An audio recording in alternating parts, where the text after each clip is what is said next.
আপনারা শুনছেন tape recorder.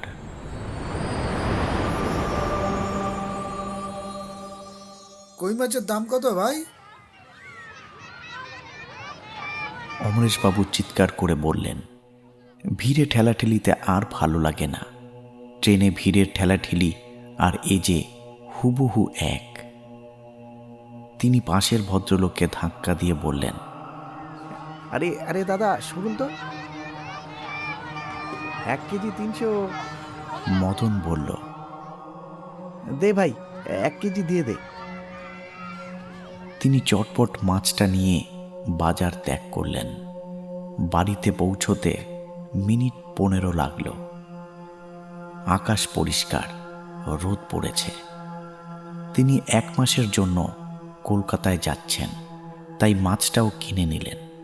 তিনি প্রতিদিন পাড়ার বাচ্চা কুকুরটার জন্য একটা মাছ ঝোল ও ভাত রান্না করেন। অমরেশবাবু একজন শান্ত স্বভাবের মানুষ। বয়স 50 হয়নি। তার কাজ হলো ভূতের সন্ধান। হ্যাঁ, ঠিক ভূতের সন্ধান। আগে একটি অফিসে চাকরি করতেন, এখন কাজ ছেড়ে দিয়ে শুধু ভৌতিক ঘটনা খুঁজে বেড়ান। তিনি বলেন, অনেকেই ভূত ইনভেস্টিগেশন করেন। আমি এটা আমার প্রফেশন করতে চাই না। আমি চাই এটাকে মজার ছলে অ্যাডভেঞ্চারের মতো নিতে। এমনিতে তিনি একা থাকতে ভালোবাসেন, তাই তিনি একা একাই সব ভূত খুঁজে বেড়ান। এখনো একবারও খোঁজ পাননি। তার বাচ্চা কুকুরের নাম লালু। তাকে নিয়ে সব জায়গায় যান। একদিন দুপুর 2:30 নাগাদ তিনি খাওয়া দাওয়া করে কুকুরটাকে খেতে দিয়ে টিভি চালিয়ে বসলেন। তিনি মাসের প্রায় 2-3 বার ভূত খুঁজতে যান। এই মাসে একবারও যাননি। তাই ভাবছেন এই সপ্তাহে জায়গা খুঁজে তারপর যাবেন।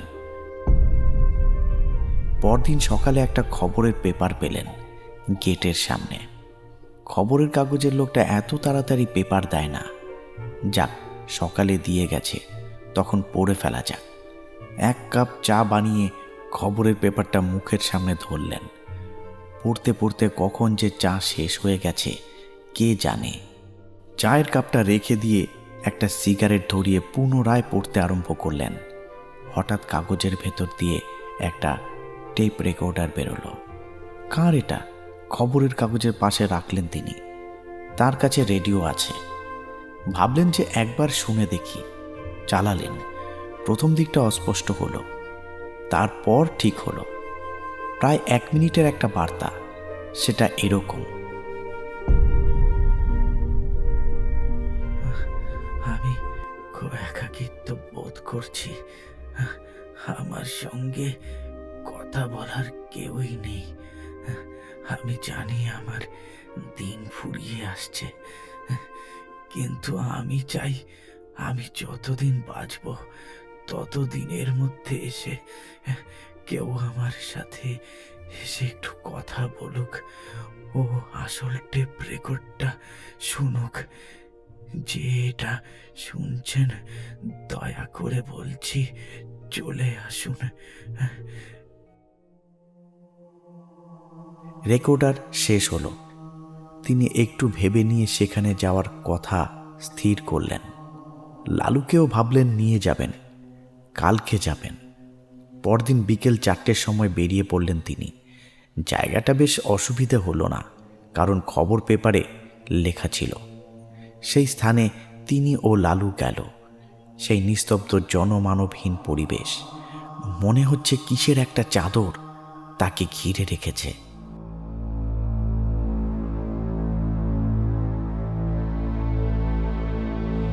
সঠিক স্থানে যাওয়ার আগে হঠাৎ একজন অচেনা লোক বললেন, ওই কাঠের বাড়িতে যাচ্ছেন হুজুর? অমরেশবাবু বললেন, হ্যাঁ, কেন? আপনার কি কোনো আপত্তি আছে? না না হুজুর, যান যান, কিন্তু একটা কথা বলছি, একটু সাবধানে থাকবেন। বলা যায় না, দিনকাল তো ভালো না। তারপর তিনি দ্রুত সামনের দিকে চললেন। কি আজব লোক। প্রায় 2 মিনিট লাগলো বাড়িতে যেতে। অন্ধকার হয়ে এসেছে। তিনি প্রথমে একটি সিগারেট খেয়ে তারপর ভেতরে প্রবেশ করলেন। ভেতরে একটা আলো জ্বলছে, যত সম্ভব একটা মোমবাতি। ঘরটি অগোছালো, ভেতরে একটা বিদঘুটে গন্ধ। মনে হচ্ছে কোনো জিনিসকে অনেকদিন ব্যবহার না করায় যে ধোঁয়ার গন্ধ বেরোয়, ঠিক সেই রকম। লালু, তুই এখানে দাঁড়া, আমি আসছি, অমরেশবাবু বললেন। লালু সেখানে শুয়ে পড়ল। তিনি ঘরে প্রবেশ করলেন। তিনি দেখলেন যে একজন ভদ্রলোক বিছানাতে শুয়ে আছেন, মশারি আধ খোলা অবস্থায়। আমি জানতাম যে কেউ না কেউ আসবেন। আসুন, ওই চেয়ারে বসুন। অমরেশবাবু সেখানে বসলেন। চেয়ারটা শক্তপোক্ত আছে। আপনার নাম কি? অমরেশ বিশ্বাস। তিনি জানতেন পরের প্রশ্নটা, তাই বললেন, এখন কিছু করি না, আগে চাকরি করতাম। ও বাবা, আপনি দেখি মনের কথা পড়তে পারেন। আপনার জন্য টেবিলে চা করে রেখেছি। তিনি দেখলেন সামনের টেবিলে একটি চায়ের প্লেট দিয়ে ঢাকা চায়ের পেয়ালা। তিনি সেটা হাতে নিয়ে একটা চুমুক দিলেন। আপনি আমাকে কিসের জন্য ডেকেছেন? কিছু কথা বলবো। কিন্তু আপনি সেই সব কথা অন্য কাউকে বলতে পারেন না। সে ঠিক আছে, আমিও আপনার মতন একটা চাকরি করতাম, টেপ রেকর্ডার বিক্রি করতাম। পুরনো দিনের বাপ মা শৈশবকালে মারা গিয়েছিলেন, তাই পিসির কাছে মানুষ। পিসি মারা যায় এই 10 বছর হলো।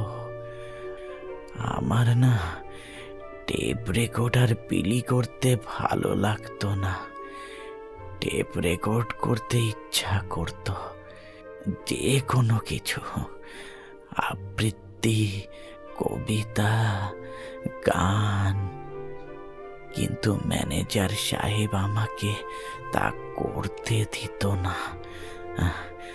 আমিও খুব আপসেট হয়ে পড়ি, তাই আর বেশি দিন রাখা সহ করতে না পেরে অফিসে ভাঙচুর চালাই। পরে ধরাও পড়ি, কিন্তু তাও টেপ রেকর্ড করতে ইচ্ছা করত। তাই একবার কাছে যাই। তিনি ভাগ্যক্রমে বাড়িতেই ছিলেন। আমি ওনাকে বলি, স্যার, একটা নতুন টেপ রেকর্ড করেছি, শুনে দেখুন। তুই আবার সেই কাজ করছিস?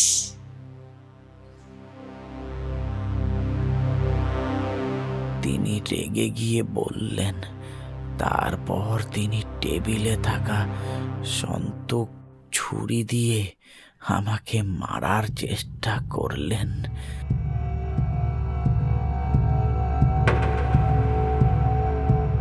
আমি তাড়াতাড়ি রেকর্ডটা চালিয়ে দিলাম।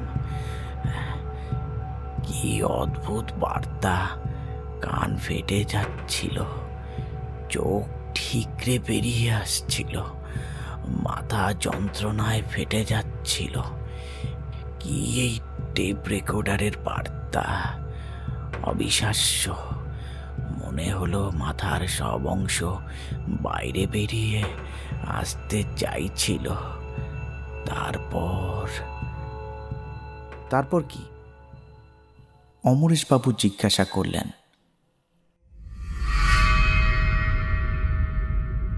তারপর মৃত্যু। কি? তিনি তো অবাক, তার হাত দিয়ে কাপটা পড়ে গেল। আপনি কি মৃত? হ্যাঁ।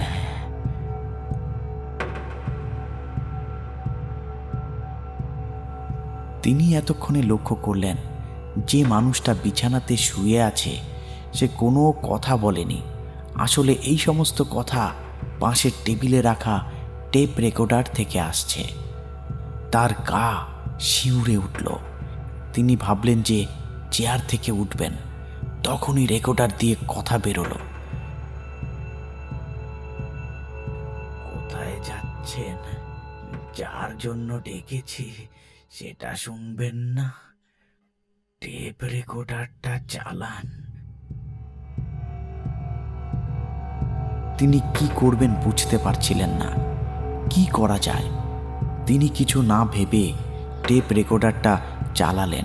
মরলে মরব, এটা দিয়ে প্রথমে একটা হাসির শব্দ বের হলো।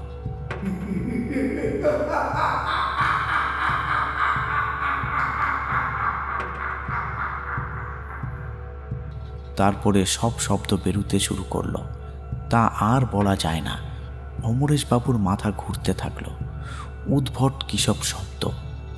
তিনি আর সহ করতে পারলেন না। তার মাথা মনে হচ্ছে শূন্য হয়ে গেছে। খুব ব্যথা করছে সারা শরীরে। হঠাৎ বাইরে থেকে লালু এসে টেপ রেকর্ডারটা ফেলে দিল। ও ভৌ ভৌ করতে থাকলো। কিসব মন্ত্রোচ্চারণ শুরু হয়েছে। অমরেশবাবু মনে হচ্ছে আর ইহ জগতে নেই। তার মাথা শূন্য প্রান্তরের মতো ফোকলা হয়ে গেছে। সকালে উঠতে উঠতে লালু অমরেশবাবুকে একবার চেটে দিল। তিনি জানেন না যে কিভাবে এখানে তিনি আসলেন, নাকি লালুই তাকে টেনে নিয়ে এসেছে। তিনি বললেন, থ্যাঙ্কস। লালু তাই উত্তরে বলল, নমস্কার বন্ধুরা, এই গল্পটি আপনাদের কেমন লেগেছে আপনারা জানাবেন। আমার এই গল্পটি যদি আপনাদের ভালো লেগে থাকে তাহলে অবশ্যই আমার এই চ্যানেলটিকে সাবস্ক্রাইব করবেন এবং আমার পাশে থাকবেন।